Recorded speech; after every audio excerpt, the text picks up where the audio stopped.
In the early to mid 90s, I was working as a producer at CFRB 1010 in Toronto, booking guests and call screening for various hosts at the station. And I was working on a program that was hosted by this gentleman by the name of John Hesslink, who was a real character.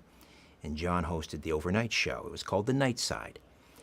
And it was seems to me now, it was about a 3 or 4 hour show. So as we used to say in the business, you had to feed the monster, and you were constantly looking for interesting guests. And the idea was that you wanted to get people calling in. It was a phone-in show. So if you had guests that were conducive to lighting up the lines, that was great. It made it easier on the host, and it made for good radio. But having said that, I always had an aversion, really, to psychics because I thought it was a bit of a cop-out. The idea was that people would call in and they would ask about themselves. What can you tell me about my romantic life? Or what can you tell me about my health or my job prospects and so forth? And I always thought, as a producer, is that really of interest to anybody else listening other than the person who's calling in for this free advice? So while I had a bit of an aversion to psychics, and the host, however, he enjoyed having them on.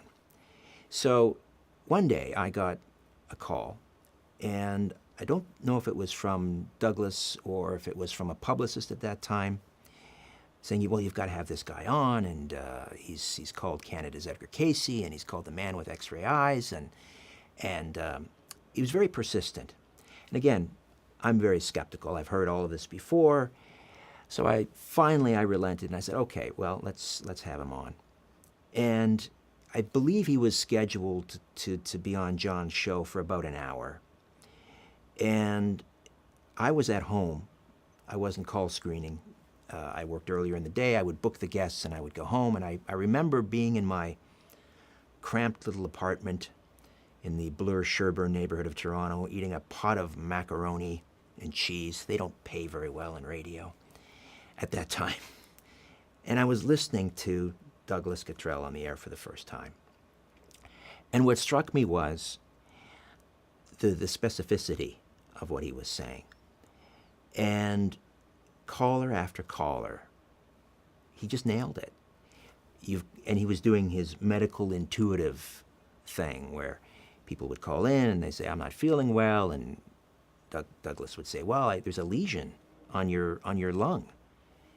You've had several bouts of pneumonia, haven't you? Yes, I have. He said, well, sometimes that scar tissue builds up, and again, very specific. Or he would identify, a spinal cord issue, or just nailing it, knocking it out of the park. And I just remember being really impressed. I thought, who is this guy? And instead of being on for an hour, John Hesslink kept Douglas on for, it was 2, maybe 3 hours, practically the whole show. And the lines just kept going and going.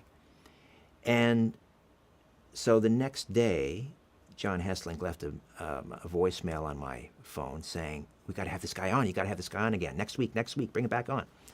So it turned into this regular thing. And so over the years, Douglas and I got to know each other, first just over the phone, and then later I had my own show, and I would bring Douglas on. And so we developed a bond and a friendship. And at that time in the early 90s, I was single. And he made kind of an interesting prediction. He said, and I would never prompt him. I would never say, tell me about me. I just thought that was crossing a line. Tried to keep it kind of a professional relationship. And he would offer things, though, to me. He said, you're going to meet somebody here at the station, and she's going to have dark brown hair. She's going to be very exotic looking. And she's going to be your wife. And she's going to be essential for your success because there's going to be a time where you're going to be very, very busy. She's going to be your partner. She's going to be your biggest supporter, your biggest fan, and she's going to be your harshest critic. That was about 5 years before I met my bride, who I call the Mighty Aphrodite. She's Greek. She has very exotic-looking eyes. Some people say she looks Egyptian. And I do have a very busy schedule, and she's been incredibly supportive. Other women would have kicked me to the curb a long time ago.